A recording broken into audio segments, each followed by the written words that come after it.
It's Tim Beane, Spell your last name? B-E-A-N-E. Tell me what happened.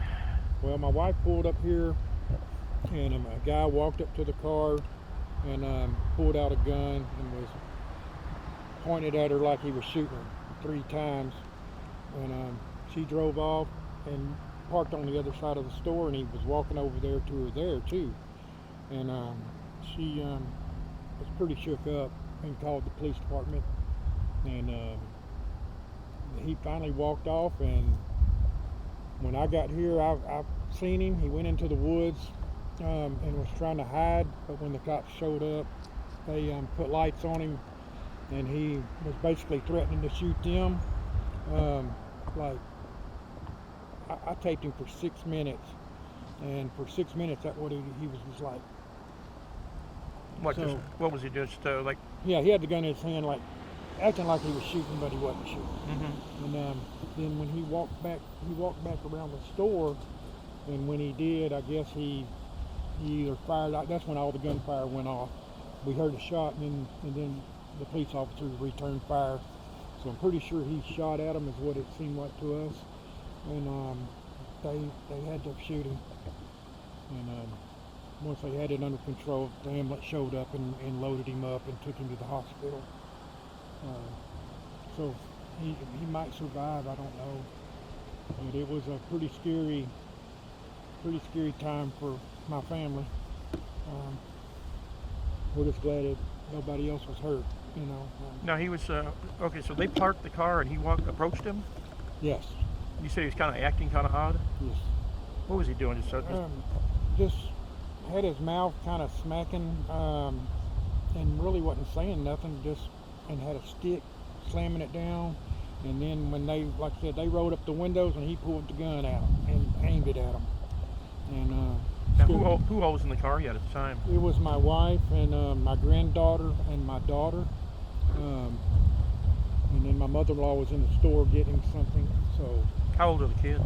My granddaughter is 9, and my daughter is 34. They kind of shook up too? Oh yeah. Yes, my granddaughter was super shook up. She thought it, because I went back there and she thought, when the shooting started, she thought he shot me, but I was hiding over by the corner away. But yeah, she was pretty shook up. So we're gonna get her some counseling, and she'll be all right. First officer, I mean, once the police arrived, you said that they tried talking him down for quite a while? Yes. Yeah, it was over 6 minutes. They wanted him to put his gun down. They didn't want to hurt him.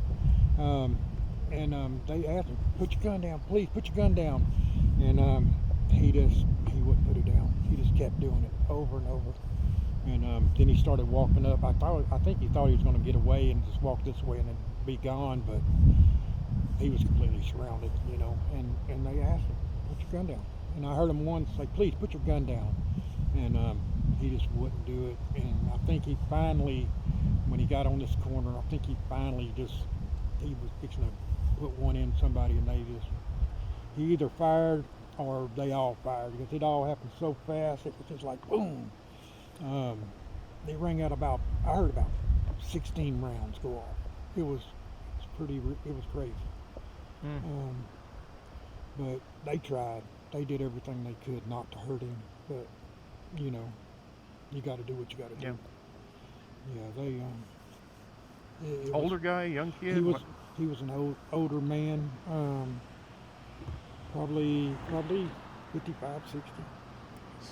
He was older, and he might have been drinking. Polk County's, they're a really good police station. Mm-hmm. They're really good people. I know most of them. I've been here all my life. And the sheriff department too. They're just really good people.